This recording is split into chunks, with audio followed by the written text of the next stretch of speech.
नमस्कार साथियों, मैं राकेश पूर्विया स्वागत करता हूं YouTube चैनल राकेश पूर्विया पर। आप देख रहे हैं मेरा चैनल राकेश पूर्विया। जिन्होंने मेरा चैनल सब्सक्राइब नहीं किया है, आज ही मेरा चैनल सब्सक्राइब कर लीजिए, क्योंकि मेरे चैनल को सब्सक्राइब करने पर आपको तुरंत नोटिफिकेशन मिल जाएगा। तो चलिए शुरू करते हैं हमारा चैप्टर धातु एवं अधातु पार्ट 7 लेके आया हूं, जो आगे मैं पढ़ाऊंगा। कल हम पढ़ रहे थे भर्जन और निस्तापन के बारे में। मैंने आपको बताया था किस प्रकार से अयस्कों में से धातु को अलग किया जाता है, और अयस्कों में से धातु को अलग करने के लिए विभिन्न प्रकार की विधियां होती है। भर्जन होता है, निस्तापन होता है, अलग अलग प्रकार की विधियां होती है। तो मैं उसी कड़ी को आगे बढ़ाते हुए आज थोड़ा सा चैप्टर को आगे बढ़ूंगा। तो आप ध्यान से स्टूडेंट समझिएगा इसको। तो देखिए स्टूडेंट, आज हम पढ़ते हैं जो सक्रियता श्रेणी होती है, सक्रियता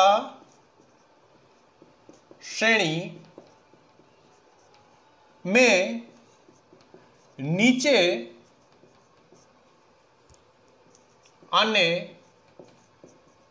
वाले धातुओं का निष्कर्षण समझेंगे हम। धातुओं का निष्कर्षण एग्जाम में क्वेश्चन पूछा जाता है, आप जरूर करें इस कोर्स। बहुत ही महत्वपूर्ण क्वेश्चन है स्टूडेंट, और इसको आप ध्यान से समझिएगा, क्योंकि ये अगर आपको समझ में आ गया तो सब चीज आपको समझ में आ जाएगी। देखिए, सक्रियता श्रेणी में नीचे आने वाले धातुओं का निष्कर्षण कैसे किया जाता है, मैं कुछ उदाहरण बताऊंगा। जैसे मैं सबसे पहले एग्जाम पूछा जाता है सिनेबार के बारे में, इसको सिनेबार कहते हैं। यह मरकरी का अयस्क होता है, इससे मुझे मरकरी प्राप्त करना है, पारा प्राप्त करना है। तो इस सिनेबार HGS सिनेबार किसका अयस्क होता है? मरकरी का अयस्क होता है। तो आप समझिए इसको, मैं कैसे आपको समझाऊंगा। देखिए ध्यान से, आपको सबसे पहले क्या करना है, मान लीजिए आपने सिनेबार लिया, इसकी क्रिया ऑक्सीजन की उपस्थिति में इसको गर्म करना है। क्या करना है? इसको ताप देना है। ऑक्सीजन की उपस्थिति में इसको क्या किया जाएगा? गर्म किया जाएगा, और गर्म करने से यह और धातु ऑक्साइड में चेंज हो जाएगा। किसमें चेंज हो जाएगा? धातु, कल मैंने आपको बताया था धातु ऑक्साइड के बारे में, बहुत ही महत्वपूर्ण है कि किसमें चेंज हो जाएगा? धातु ऑक्साइड में चेंज हो जाएगा। और साथ में एक गैस बाहर निकलेगी जिसका नाम है सल्फर डाइऑक्साइड। कौन सी गैस बाहर निकलेगी? सल्फर डाइऑक्साइड गैस बाहर निकलेगी। आगे चलते हैं हम। अब हमें धातु ऑक्साइड प्राप्त हो चुका। अब करना कुछ नहीं, बिल्कुल सिंपल तरीका है। धातु ऑक्साइड को ही गर्म किया जाएगा। ये धातु ऑक्साइड है, इसको क्या किया जाएगा? गर्म किया जाएगा। बिल्कुल सिंपल है, धातु ऑक्साइड को क्या किया जाएगा? गर्म किया जाएगा। और गर्म करने से मरकरी पारा अलग हो जाएगा, पारा धातु अलग हो जाएगी, और ऑक्सीजन बाहर हो जाएगी। इस प्रकार ये आपको समझ में आ गया कि सिनेबार जो धातु अयस्क होता है मरकरी का, इसमें से धातु यानी कि मरकरी को कैसे प्राप्त किया जाता है। बहुत ही सिंपल प्रोसेस है। अगर ये अभिक्रिया संतुलित नहीं है तो आप इसको संतुलित जरूर कर दे स्टूडेंट। देखिए मैं संतुलित कैसे करता हूं, इसको देखिए। मरकरी कितना? एक, इधर भी एक है। सल्फर एक है, इधर भी सल्फर एक है। इधर ऑक्सीजन 2 है, इधर ऑक्सीजन 3 है। 2 और 1 3। तो मुझे क्या करना पड़ेगा? इधर भी 3 करनी पड़ेगी। 3 करने के लिए मान लो मैं यहां पर 3 लगाता हूं, तो 3 दूनी 6 हो जाएगा। ये कितना हो जाएगा? मान लो 2 लगाते, पहले 2 लगा करते हैं, 2 दूनी 4 हो गया, और इधर 3 है, तो इधर भी 4 करनी। 4 करने के लिए मान लो मैं यहाँ 2 लगाता हूं, तो 2 ये और 2 ये, 4 ऑक्सीजन, इधर भी 4 हाइड्रोजन, सॉरी मरकरी कितना हो गया? 2, तो यहाँ 2 लिख दीजिए, मरकरी भी 2 हो गया। सल्फर कितना हो गया? 2।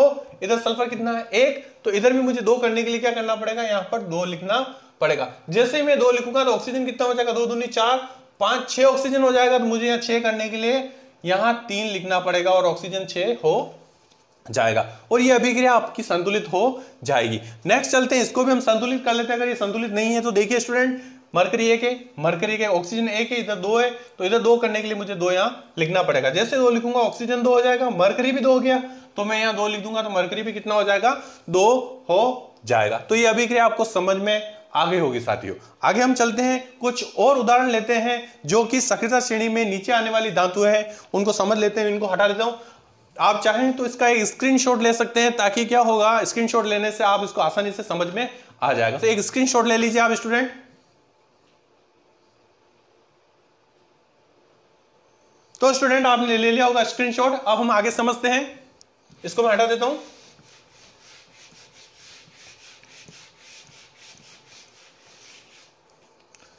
नेक्स्ट उदाहरण लेता हूं मैं सब स्टूडेंट।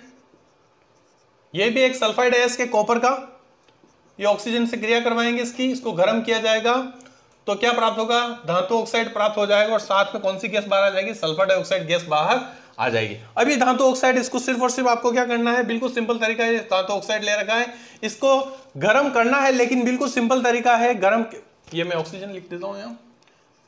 ये धातु ऑक्साइड है, इसको मैंने लिया, इसकी क्रिया मैं वापस किससे करूंगा, सल्फाइड एस, कॉपर का सल्फाइड एस के उसी से करूंगा। तो देखिए मैं इसकी क्रिया इसी से करवा देता हूं वापस, तो हमें प्राप्त हो जाएगा, क्या प्राप्त हो जाएगा, धातु प्राप्त हो जाएगी और साथ में कौन सी गैस बाहर आ जाएगी, ऑक्सीजन गैस बाहर आ जाएगी। तो ये भी आपको समझ में आ गया होगा। संतुलित कर लेते हैं हम, देखिए कॉपर 2, सल्फर 1, ऑक्सीजन 2, इधर ऑक्सीजन कितनी है, 3 है, तो इधर भी 3 करने के लिए मान लो मैं 2 लिख देता हूं, तो 2 दूनी कितना हो गया, 4 हो गया, और इधर भी कितनी होगी, 2 और 1, तो 4 करने के लिए मैं यहाँ 2 लगा देता हूं, तो ये ऑक्सीजन कितना हो गया, 4, लेकिन कॉपर कितने हो गए, 2 दूनी 4, तो 2 दूनी 4, इधर 2 4 हो गया। सल्फर कितना है, 2, इधर सल्फर 1 है, तो ये 2 कर देता हूँ, ये 2 हो गया। अब ऑक्सीजन कितना हो गया, 2 दूनी 4 और 5 6 हो गए, तो यहाँ मैं 3 लिख देता हूँ, 3 दूनी 6 हो गया।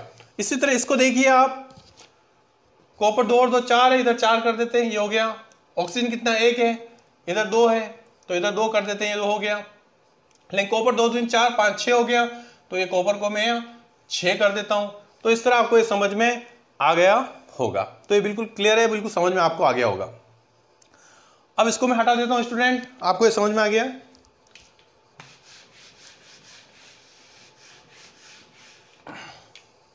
अब आते हैं सक्रियता श्रेणी में मध्यम स्थित धातुओं का निष्कर्षण, धातुओं का निष्कर्षण समझेंगे हम, बहुत ही महत्वपूर्ण है ये भी, और इसको आप ध्यान से समझिएगा स्टूडेंट। मैं बताता हूं, ये आपका जिंक सल्फाइड, यानी कि ये जिंक का अयस्क है, इससे मुझे जिंक प्राप्त करना है। तो ये देखिए, इसको ऑक्सीजन की उपस्थिति में गर्म किया जाएगा, और गर्म करने पर हमें जिंक ऑक्साइड, धातु ऑक्साइड प्राप्त हो जाएगा, और साथ में कौन सी गैस प्राप्त होगी, सल्फर डाइऑक्साइड। ये आपको समझ में आ गया। याद रखें, जो मध्यम वाली धातु है, ऑक्सीजन की उपस्थिति में इसको मैं गर्म कर रहा हूं, तो ये जो अभिक्रिया है भर्जन की अभिक्रिया, कौन सी अभिक्रिया है ये, भर्जन की अभिक्रिया। भर्जन की अभिक्रिया से मैंने धातु ऑक्साइड प्राप्त कर लिया है। इस धातु ऑक्साइड को क्रिया में किससे करवा रहा हूं, ध्यान से देखिए आप, कार्बन से करवा रहा हूं, और कार्बन से करवाने पर अपचयन कर रहा हूं। इसका मैं क्या कर रहा हूं, इसका अपचयन, और अपचयन करने से जिंक बाहर हो जाएगा और कार्बन मोनोऑक्साइड गैस बाहर निकल जाएगी। इस तरह जिंक धातु हमें प्राप्त हो जाएगी। अब इसको संतुलित कर लेते हैं स्टूडेंट। जिंक 1 है, जिंक 1 है, सल्फर 1 है, सल्फर 1 है, ऑक्सीजन 2 है, इधर कितने 3 है, तो इधर 2 करने 4, इधर 3 है, इधर 2 है, तो इधर 3 करने के लिए मान लो मैं 2 लगाता, 2 दूनी 4 हो गया। इधर भी 4 करने के लिए मैं यहाँ 2 लिखता हूँ, तो जिंक कितना हो गया, 2, तो ये जिंक 2 हो गया। सल्फर 2 है, तो इधर सल्फर 2 करने के लिए मान लो मैं 2 लिखता हूँ, तो 2 दूनी 4 5 6 ऑक्सीजन हो गए, तो इधर भी ऑक्सीजन मुझे 6 करने पड़ेंगे। इस तरह यह हो गया समझ। अब देखिए, ये जिंक ऑक्साइड का मैंने अपचयन करवाया है, अपचयन करवाने पर ये जिंक 1 है, इधर भी जिंक 1 है, ऑक्सीजन 1 है, इधर भी 1 है, कार्बन 1 है, कार्बन 1 संतुलित है। इस तरह ये भी आपको समझ में आ गया होगा। एक धातु ऑक्साइड और ले लेते हैं हम, जिंक कार्बोनेट ले लेते हैं, सॉरी ये धातु का अयस्क है जिंक कार्बोनेट। इसको भी क्या करना है, सिंपल सा तरीका, इसको गर्म करेंगे तो हमें क्या प्राप्त होगा, जिंक का ऑक्साइड प्राप्त होगा, और साथ में कौन सी गैस प्राप्त होगी, कार्बन डाइऑक्साइड गैस प्राप्त हो जाएगी। अब देखिए, जिंक ऑक्साइड प्राप्त कर दिया हो गया, इसका भी हम अपचयन कर देते हैं, जैसे ये अपचयन किया है, तो देखिए मैं अपचयन कर रहा हूँ वापस, कार्बन की क्रिया द्वारा इसका अपचयन कर रहा हूं मैं, अपचयन, तो ये हमें जिंक प्राप्त हो जाएगा और कार्बन मोनोऑक्साइड गैस प्राप्त हो जाएगी। तो ये आपको समझ में आ गया होगा। अगर ये संतुलित नहीं, इसको संतुलित कर लेते हैं, जिंक 1 है, जिंक 1 है, ऑक्सीजन 3 है, ये 3 है, कार्बन 1 है, कार्बन 1 है, ये संतुलित अभिक्रिया है। तो ये सक्रिय श्रेणी में मध्यम स्थित धातुओं का निष्कर्षण की कुछ अभिक्रिया है, जो कि बहुत ही महत्वपूर्ण है स्टूडेंट, इसको आपको ध्यान से समझ लेना चाहिए, और मेरे ख्याल से आपको ये समझ में आ गई होगी। अब मैं इसको हटा देता हूं साथीगण।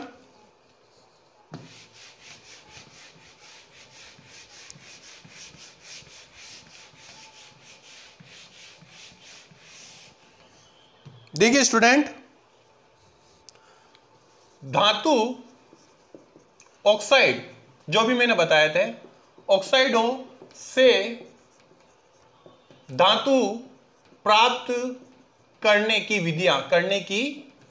विधियां बहुत ही महत्वपूर्ण है। यह भी एग्जाम पूछा जाता है कि धातु ऑक्साइड से धातु प्राप्त करने की विधियां कौन कौन सी। तो मैंने सिंपल सा पहला आपको बताया, हम गर्म करके भी धातु प्राप्त कर सकते हैं, और सेकंड मैंने बताया कार्बन से अपचयन करके भी धातु प्राप्त कर सकते हैं। मैंने जिंक ऑक्साइड का अपचयन किया था कार्बन से, कार्बन के द्वारा अपचयन, कार्बन के द्वारा अपचयन कर भी हम धातु प्राप्त कर सकते थे। एग्जाम पूछे तो आप ये मोस्टली ये लिखें, कार्बन के द्वारा अपचयन से भी धातु प्राप्त की जा सकती है। और थर्ड और इंपॉर्टेंट है, इसको भी आप समझ लीजिए, विस्थापन अभिक्रिया द्वारा भी धातु प्राप्त कर सकते हैं। विस्थापन अभिक्रिया द्वारा, विस्थापन अभिक्रिया द्वारा भी धातु प्राप्त की जा सकती है। तो गर्म करके, कार्बन के द्वारा अपचयन करके और विस्थापन अभिक्रिया द्वारा भी धातु ऑक्साइडों से धातु प्राप्त की जा सकती है। अब विस्थापन अभिक्रिया समझ लीजिए, ये आपके लिए बहुत ही महत्वपूर्ण है, ये एग्जाम में कुछ इसका जरूर आता है, इसको आप ध्यान से समझ लीजिए। विस्थापन अभिक्रिया को मैं आपको इसको उदाहरण देकर समझाता हूं स्टूडेंट, इसको आप ध्यान से समझिएगा। देखिए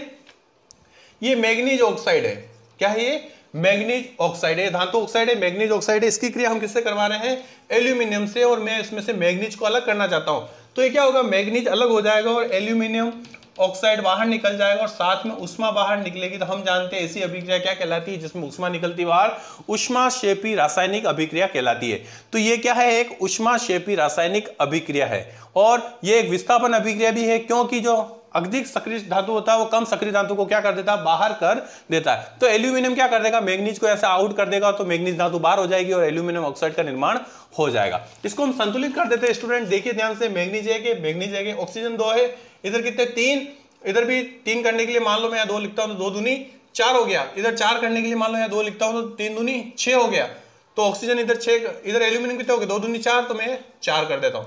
ऑक्सीजन कितने हो गए? 3 दूनी 6, 6 करने के लिए मैं यहाँ 3 लिख देता हूँ, ये 3 दूनी 6। तो मैग्नीज कितना हो गया? 3, ये 3। तो इस तरह आपको समझ में आगे होगी। एक लास्ट एंड फाइनल अभिक्रिया और बताता हूं मैं, इसको समझ लीजिए स्टूडेंट। ये आपका है आयरन ऑक्साइड Fe2O3, इसकी क्रिया भी हम एल्यूमिनियम से करवा रहे हैं। तो क्या बनेगा? आयरन प्राप्त हो जाएगा हमें और एल्यूमिनियम ऑक्साइड प्राप्त हो जाएगा और साथ में क्या प्राप्त हो जाएगा? हमें उष्मा प्राप्त हो जाएगी। क्या प्राप्त होगी? उष्मा। ये भी उष्माक्षेपी रासायनिक अभिक्रिया है, लेकिन इस अभिक्रिया का एक नाम और है, बहुत ही महत्वपूर्ण नाम है, उसका नाम आपको याद रखना बहुत आवश्यक है। इसको कहते हैं थर्मिट अभिक्रिया। ध्यान दीजिए, ये कौन सी अभिक्रिया है? थर्मिट अभिक्रिया है। थर्मिट अभिक्रिया कहते हैं इसको। थर्मिट अभिक्रिया क्यों कहते हैं ये समझ लीजिए, क्योंकि ये अभिक्रिया कहां करवाई जाती है? जो रेल की पटरियां होती है, और रेल की पटरियां जब टूट जाती है, उनमें दरारें आ जाती है, तो उन रेल की पटरियों में दरारों को भरने के लिए इस अभिक्रिया को करवाया जाता है। और जो बड़ी बड़ी कंपनियां होती है, उनमें फैक्ट्रियों में मशीनें होती है, उन मशीनों में टूट वांग हो जाती है, दरारें आ जाती है, उन दरारों को भरने के लिए भी इसी अभिक्रिया का यूज किया जाता है। क्यों किया जाता है? क्योंकि इससे जो लोहा प्राप्त होता है वो गलित अवस्था में प्राप्त होता है, लोहा गला हुआ प्राप्त होता है। उस गले हुए लोहे का उपयोग कहां किया जाता है? रेल की पटरियों की दरारों को भरने में किया जाता है। और इस अभिक्रिया का नाम क्या है? थर्मिट अभिक्रिया। और ये एक उष्माक्षेपी रासायनिक अभिक्रिया, क्योंकि इसमें उष्मा बाहर निकलती है। इसको मैं संतुलित कर देता हूं स्टूडेंट। F कितने? Fe2 है, इधर 1 है, ये 2 कर लिए मैंने। ऑक्सीजन 3 है, ये 3 है। एल्यूमिनियम 1 है, इधर 2 है, तो ये 2 कर दिया।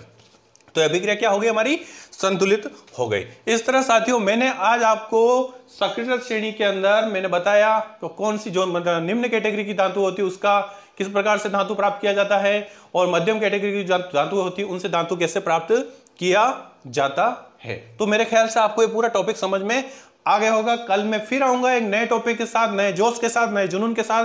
तब तक के लिए मेरे चैनल को जरूर सब्सक्राइब करिए, और सब्सक्राइब करने के बाद में बेल आइकन पर जरूर क्लिक कीजिए ताकि आपको नया नोटिफिकेशन मिल जाए। तो साथियों, धन्यवाद। जय हिंद, जय भारत।